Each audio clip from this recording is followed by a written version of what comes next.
Dear students, अस्सलाम वालेकुम। Second year biology के लेक्चर में आपको वेलकम करते हैं। डियर स्टूडेंट्स, हम लोग चैप्टर नंबर 20 डिस्कस कर रहे हैं about chromosomes and DNA. Previous lecture में डियर स्टूडेंट्स हमने जो टॉपिक डिस्कस किया था वो था ट्रांसलेशन, और ट्रांसलेशन के दो मरहले हम पढ़ चुके हैं। तो आज इसकी थर्ड और लास्ट फेज़ को डिस्कस करेंगे, ट्रांसलेशन। ट्रांसलेशन का जो तीसरा और आखिरी मरहला है वो है टर्मिनेशन।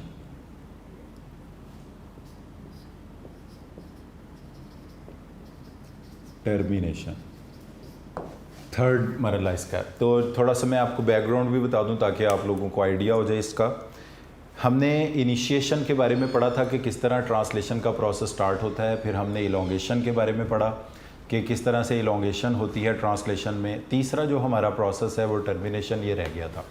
तो डियर स्टूडेंट्स, ट्रांसलेशन हमने जो प्रीवियस लेक्चर में बात की थी कि क्या होता है कि जब एक मैसेंजर आरएनए अपने कोडोन्स को लेकर राइबोसोम्स के पास आता है तो वन बाय वन वो कोडोन्स एक्सपोज होते हैं और उन कोडोन्स के मुताबिक अमाइनो एसिड्स को अरेंज करके प्रोटीन्स या पॉलीपेप्टाइड चेन्स को बनाया जाता है। अब इस प्रोसेस को इनिशिएट कैसे किया जाता है, इसमें एक प्रोटीन जिसको इनिशिएशन फैक्टर बोलते हैं, वो स्मॉल सब यूनिट राइबोसोम का लार्ज सब यूनिट और ट्रांसफ़र आरएनए जो मेथियोनिन को कैरी करता है, इनको मिलाकर एक कॉम्प्लेक्स बनाता है। इस कॉम्प्लेक्स में 3 साइट्स रिकग्नाइज होती हैं, ई साइट जिसको एग्जिट कहते हैं, पी साइट जिसको पेप्टाइड साइट कहते हैं और ए साइट जिसको अमाइनो एसिड साइट कहते हैं।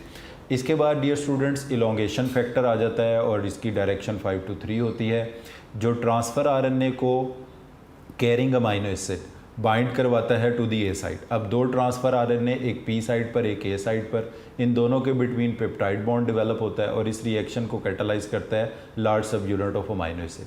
इस तरह 2 अमाइनो एसिड आपस में जुड़ के डाइपेप्टाइड्स बना देते हैं।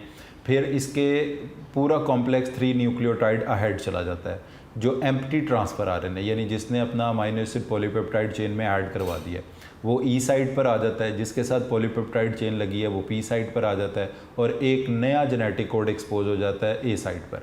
इसी तरह फिर ट्रांसफ़र आरएनए ए साइट पर लैंड करता है तो तीसरा ये सारा प्रोसेस रिपीट होता रहता है। 3, 4, 5 बहुत सारे अमाइनो एसिड इस तरह पॉलीपेप्टाइड चेन में ऐड हो जाते हैं।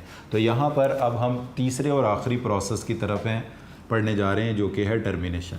इसमें अगर आप इस तरह से देखते हैं, for example this is the small सब unit of ribosome and this is large सब यूनिट ऑफ राइबोसोम।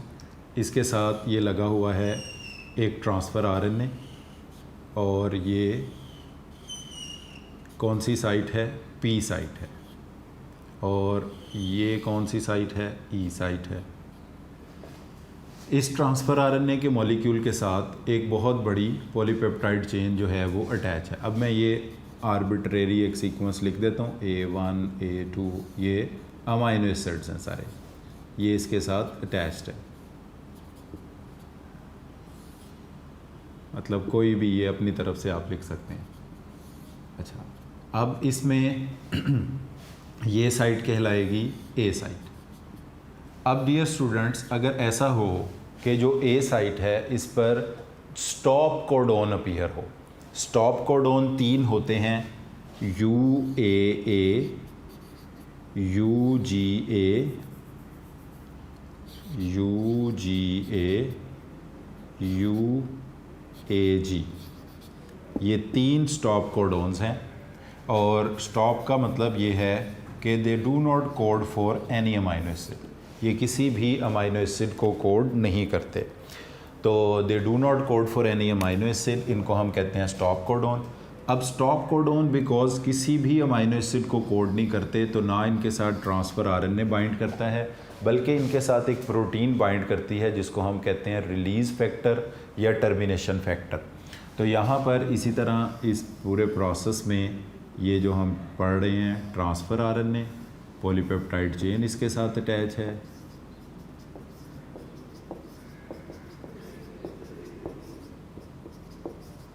और इसमें अब यहाँ पर ए साइट के ऊपर जो चीज़ आके बाइंड करेगी वो कहलाएगी रिलीज़ फैक्टर। रिलीज़ फैक्टर एक प्रोटीन ही है, एक एंजाइम है, और ई साइट उसी तरह है, पी साइट उसी तरह है। तो डियर स्टूडेंट, अगर ए साइट के ऊपर कोई स्टॉप कोडॉन अपीयर होता है, स्टॉप कोडॉन वो होता है जो किसी भी अमाइनो एसिड को कोड नहीं करता, इसको हम UAA, UGA और UAG इसमें से कोई सा भी हो सकता है। इसके साथ कोई ट्रांसफ़र RNA बाइंड नहीं करेगा, इसके साथ एक प्रोटीन बाइंड करेगी जिसको कहते हैं रिलीज़ फैक्टर, टर्मिनेशन फैक्टर भी कहते हैं। जैसे ही ये प्रोटीन इसको बाइंड करेगी, ये सारे के सारा कॉम्प्लेक्स अलहदा हो जाएगा, पॉलीपेप्टाइड चेन अलहदा हो जाएगी, ट्रांसफ़र RNA अलहदा हो जाएंगे, लार्ज सब यूनिट अलहदा हो जाएगा, स्मॉल सब यूनिट अलहदा हो जाएगा। इसका मतलब ये होगा कि प्रोटीन सिंथेसिस का प्रोसेस जो है वो ख़त्म हो गया, मुकम्मल हो गया, कंप्लीट हो गया।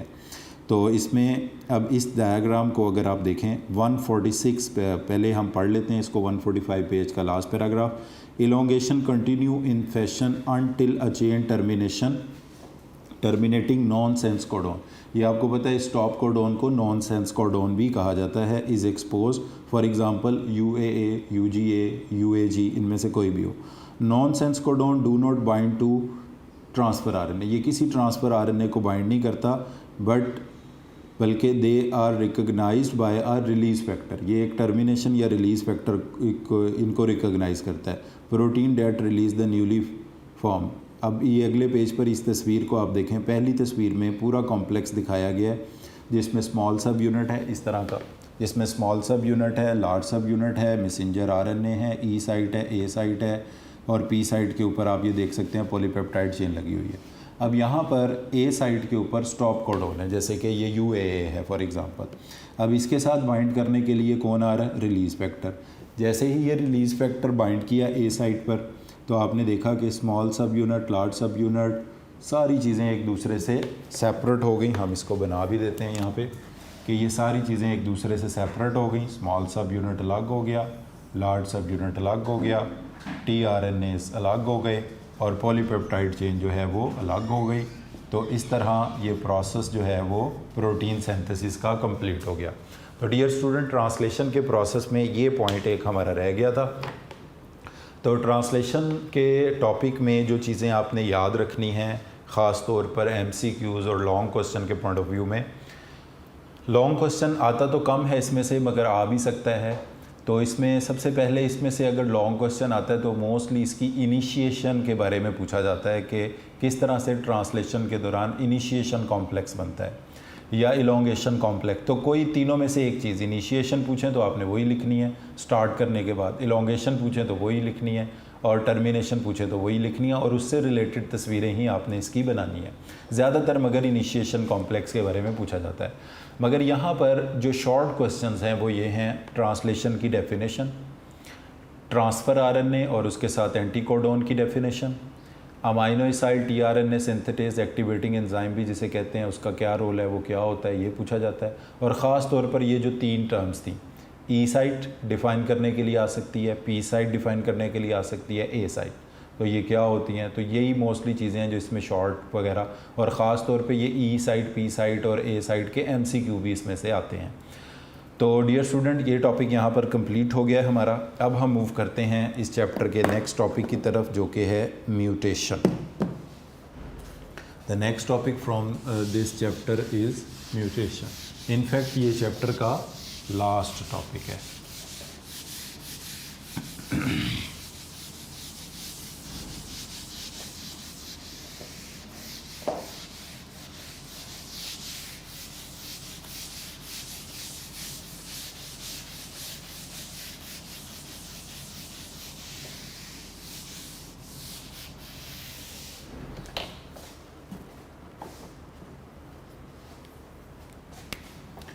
तो नेक्स्ट टॉपिक डियर स्टूडेंट्स हमारे पास है म्यूटेशन। म्यूटेशन का मतलब होता है अ सडन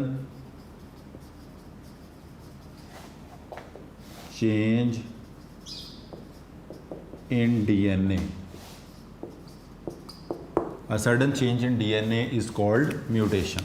और वो सब्सटेंसेस जो म्यूटेशन कॉज करते हैं उन्हें कहा जाता है म्यूटाजेंस।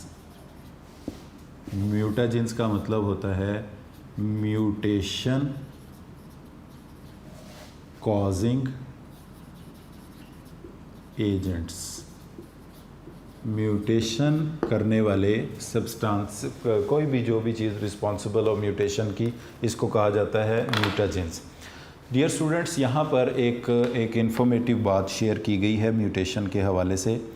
वो ये है कि the cells of eukaryotes contain enormous amount of DNA. बहुत बड़े डीएनए के मॉलिक्यूल्स होते हैं यूकैरियोट्स के सेल में।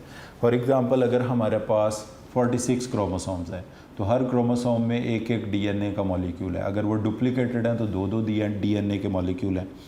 If the DNA in all the cells of an adult human, एक एडल्ट ह्यूमन की बॉडी में तकरीबन 60 ट्रिलियन सेल्स होते हैं।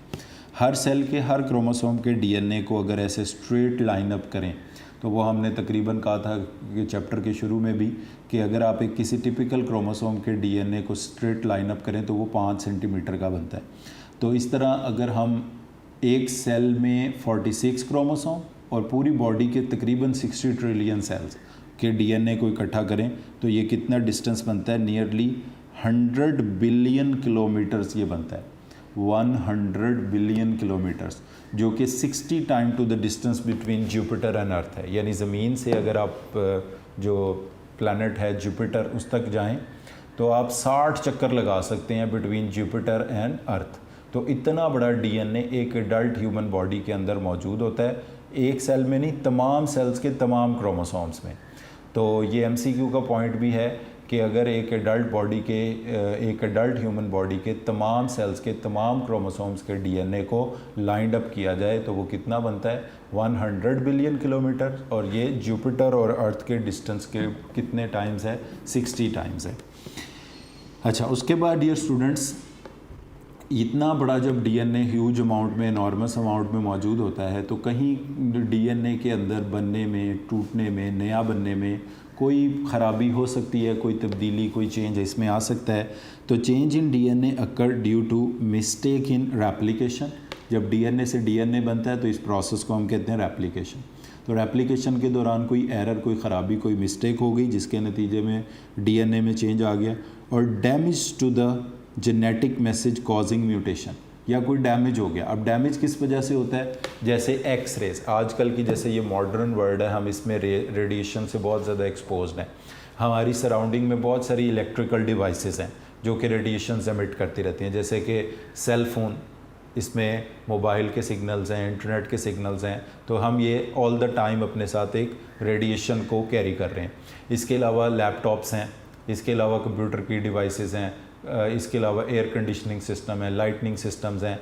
इन सब से इलेक्ट्रिकल रेज़ इनके एमिट होती हैं, इलेक्ट्रोमैग्नेटिक रेज़ एमिट होती हैं। तो हमारे इर्द गिर्द बहुत सारी ऐसी डिवाइसेस हैं जो कि रेज़ एमिट कर रही हैं। इसी तरह एक्स रेज़, अल्ट्रासाउंड, ये सारी रेडिएशंस हैं जिनमें हम एक्सपोज होते हैं। अल्ट्रा वायलेट रेज़ सूरज से आती हैं। तो ये रेडिएशन में cause change in the DNA. तो ये जब डीएनए को चेंज करेंगे तो ये डैमेज करेंगे। ये कोई मिस्टेक रेप्लिकेशन की नहीं होगी, ये डैमेज करेंगे। इसके अलावा कुछ ऐसी फूड में चीज़ें होती हैं या कोई मेडिसिन्स होती हैं जो जैसे स्टेरॉइड्स हैं।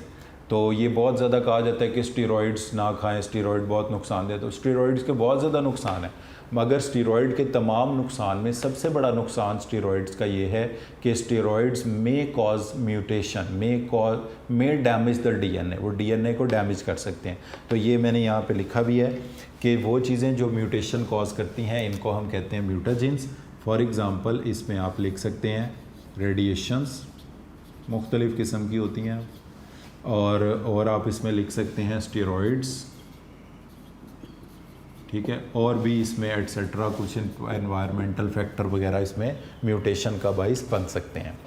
तो म्यूटेशन कॉज करने वाले एजेंट्स को कहा जाता है mutagens. The mutations in somatic cells. अब ये दो किस्म की चीज़ें हैं जो हमारी बॉडी के सोमैटिक सेल्स हैं। सोमैटिक सेल्स कहते हैं नॉर्मल बॉडी सेल्स को, जैसे कि लिवर, किडनी, मसल्स, बोन्स, ये वाले सेल्स। तो अगर तो सोमैटिक सेल्स के अंदर म्यूटेशन होगी तो ये नॉन हेरिटेबल होगी, यानी ये नेक्स्ट ऑफस्प्रिंग के अंदर पास नहीं होगी। और अगर जर्म सेल्स के अंदर म्यूटेशन होगी, जर्म सेल्स वो होते हैं जो स्पर्म या एग बनाते हैं, तो इनमें म्यूटेशन अगर होगी तो ये म्यूटेशन, जर्म सेल्स में होने वाली म्यूटेशन हेरिटेबल होगी। हेरिटेबल मीन ये बच्चों में ट्रांसफ़र होगी और नेक्स्ट जनरेशन का डीएनए भी डिफेक्टिव इसकी वजह से हो सकता है। तो germs somatic cells, the mutations in the somatic cell do not pass to the offspring, so they have little evolutionary consequences, इनके कम मतलब कॉन्सिक्वेंसेज होंगे। Then the germ line changes, जो जर्म लाइन सेल्स में चेंजेस आएंगे वो next generation में पास होंगे। The mutation in germ cells is pass to subsequent generation, मतलब next generation, thus providing the raw material for natural selection produce during evolutionary change. Obviously ये contribute करेगा evolution के अंदर। अब हम इस म्यूटेशन को दो ब्रॉड क्लासेस के अंदर हम इसको डिवाइड करते हैं। इसमें एक है क्रोमोसोमल एब्रीजन्स और दूसरी है पॉइंट म्यूटेशंस। क्रोमोसोमल एब्रीजन्स जो होते हैं ये क्रोमोसोम्स के चेंजेस हैं, ये मेगा चेंजेस हैं। क्रोमोसोमल एब्रीजन्स,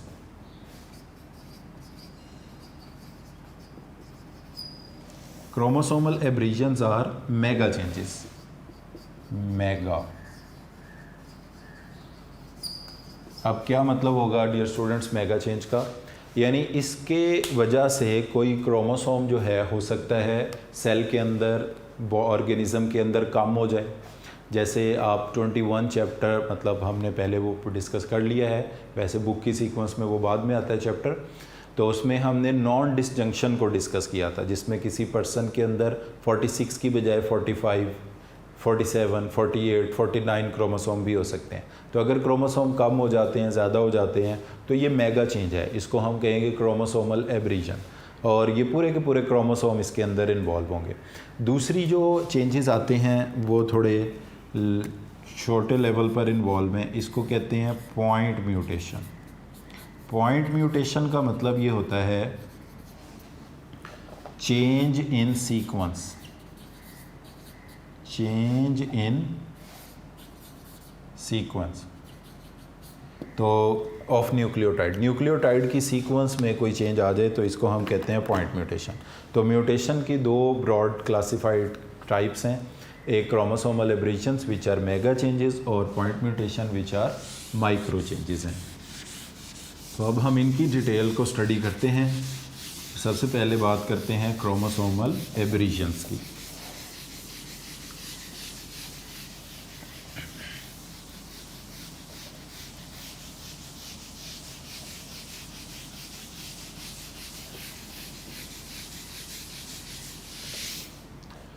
तो क्रोमोसोमल एब्रीजन्स में डियर स्टूडेंट्स हम बात करते हैं कि क्रोमोसोमल नॉन डिसजंक्शन इसकी एग्जांपल में आते हैं। ये मेगा चेंजेस हैं जिसमें पूरे का पूरा क्रोमोसोम्स ही जो है वो लॉस हो जाते हैं।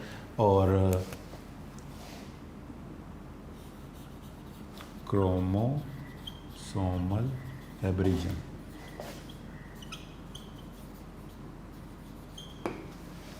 These are mega changes. अब इसकी एग्जांपल में हम जानते हैं XXY, हम पहले क्योंकि पढ़ा हुआ है हमने, क्लाइन-फेल्टर्स सिंड्रोम।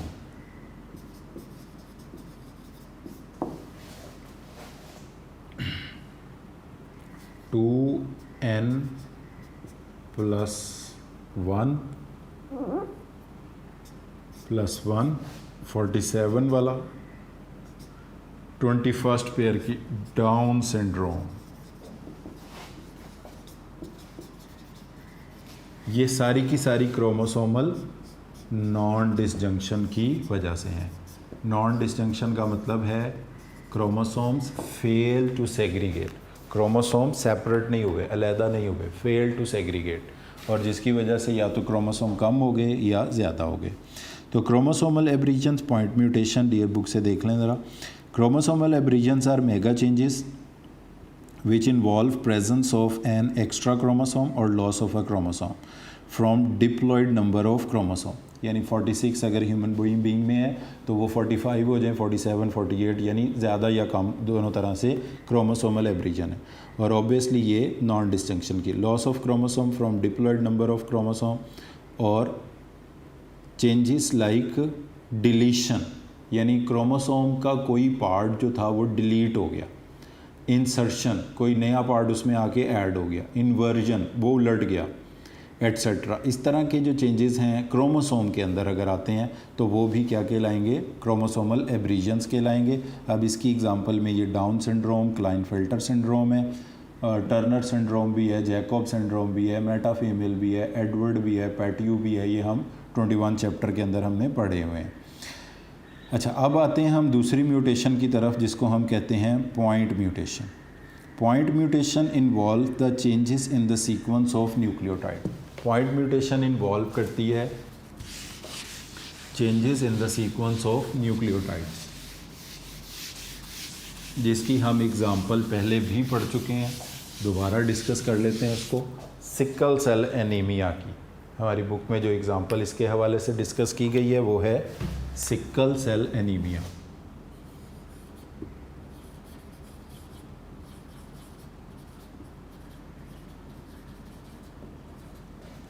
तो सिकल सेल एनीमिया में डियर स्टूडेंट्स क्या होता है कि डीएनए जिसका सीक्वेंस बनता है CTT, DNA deoxyribonucleic acid, DNA में सीक्वेंस होता है, ये मैं बात कर रहा हूँ अभी नॉर्मल HB की, HB से मुराद है हीमोग्लोबिन।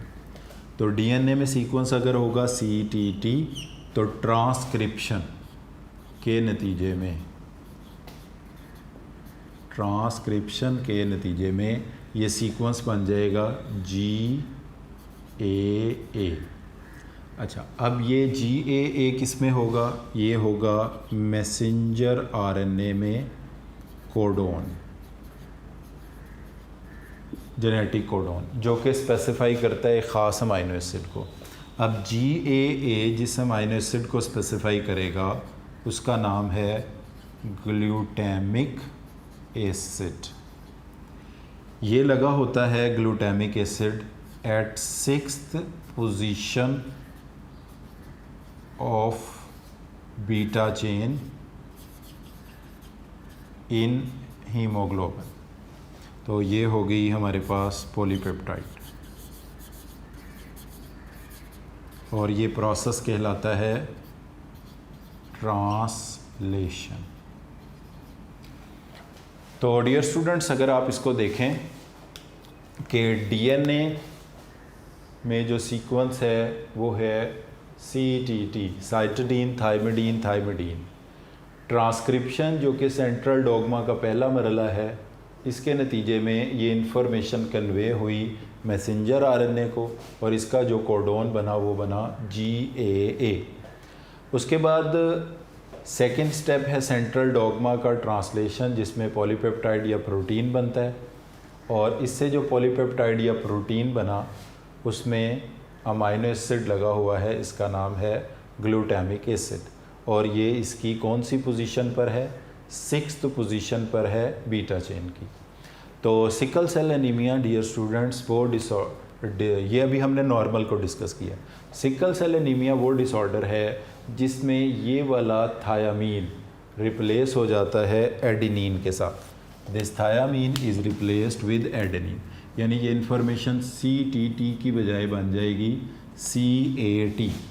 और अब जब इसका जेनेटिक कोड बनेगा तो वो जेनेटिक कोड होगा GUA। ये जेनेटिक कोड जिस अमाइनो एसिड को स्पेसिफाई करेगा उसका नाम होगा वेलिन, और ये किधर होगा, 6th पोजीशन ऑफ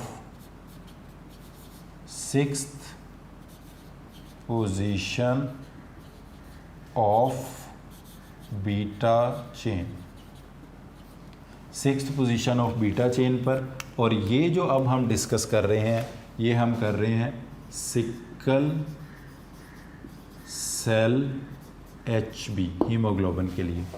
अब इसमें आप इसको कंपेयर करें, नॉर्मल हीमोग्लोबिन में CTT है, सिकल सेल हीमोग्लोबिन में CAT है।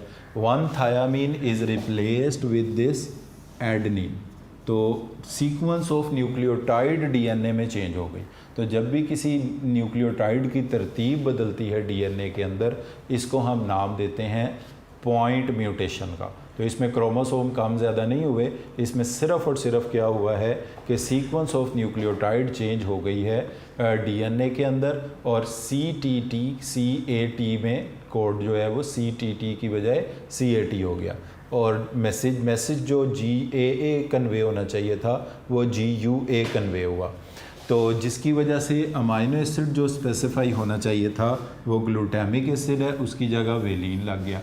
अब ये हीमोग्लोबिन नॉर्मल हीमोग्लोबिन से सिकल सेल हीमोग्लोबिन में बदल गई।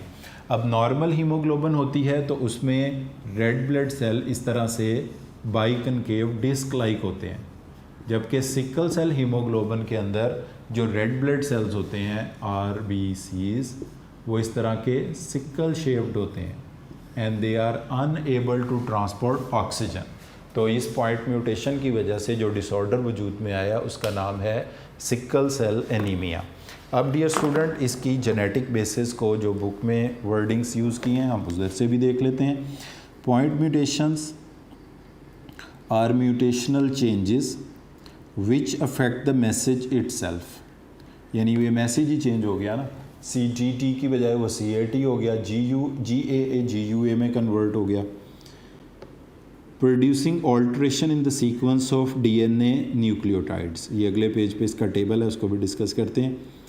If alteration involves only one or few base pairs in the coding sequence they are called point mutation. चंद एक न्यूक्लियोटाइड की तरतीब, जैसे यहाँ तो सिर्फ एक में ही चेंज आया है, थायामीन की जगह एडेनिन, तो ये भी पॉइंट म्यूटेशन है। While some point mutation occur due to spontaneous pairing errors, spontaneous pairing मतलब एडेनिन के साथ पेयर होना चाहिए था थायामीन को, वो साइटोसिन हो गया, तो इस तरह के pairing error that occur during DNA replication के दौरान जो होते हैं। अदर रिजल्ट फ्रॉम डैमेज, या रेप्लिकेशन की वजह से या डैमेज, जैसे डैमेज मैंने अभी शुरू में बताया आपको, एक्स-रेज, स्टीरॉयड और इस तरह के इन्वायरमेंटल चीज़ें जो हैं वो डैमेज कर सकती हैं। कॉज बाय म्यूटाजेंस, म्यूटेशन जैसे रेडिएशन केमिकल्स आ गए। The latter class of mutation is of particularly, यानी ये जो डैमेज वाली है, importance because modern industrial societies often release many chemicals mutagens in the environment. ये इस तरह की बहुत सारी चीज़ें खाने में हमारी ऐसी आ रही हैं, सांस लेने में, पानी के ज़रिए बॉडी में ऐसी आ रही हैं जो कि म्यूटाजेंस म्यूटेशन का बाइस में, जैसे सिगरेट स्मोक है, एनवायरनमेंट का जो पोल्यूशन है इंडस्ट्रियल, ये सारी चीज़ें इनहेल हो रही हैं और ये म्यूटाजेन हो सकते हैं। Sickle cell anaemia in phenylketonuria are well known examples of point mutation, both of which have been discussed in the previous pages. In sickle cell anemia, point mutation lead to point mutation, ये मैंने बता दिया आपको, CTT से CAT की। Amino acid glutamic acid into valine at 6 position of N-terminal end of the hemoglobin beta chain. This consequently alter the tertiary structure of hemoglobin, reducing the ability to carry oxygen. तो वो haemoglobin oxygen carry नहीं कर पाएगी, RBCs इस तरह के biconcave disc की बजाय सिकल दरांती की शक्ल के हो जाएंगे। अब जो दूसरा डिसऑर्डर इसके हवाले से डिस्कस किया गया है वो है फिनाइलकीटोन्यूरिया।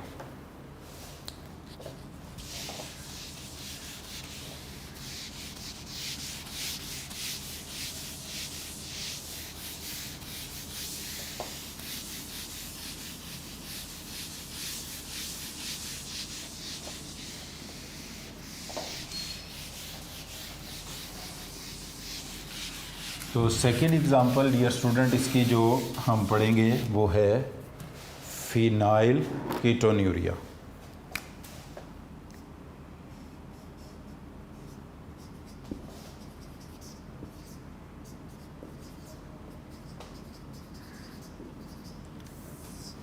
फिनाइलकीटोन्यूरिया में डियर स्टूडेंट एक कंपाउंड है जिसको हम बोलते हैं फिनाइल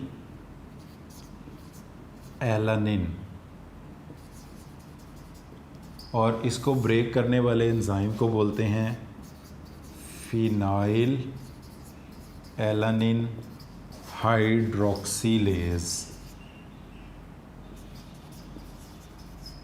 ये एंजाइम है, E फॉर एंजाइम, और ये सबस्ट्रेट है।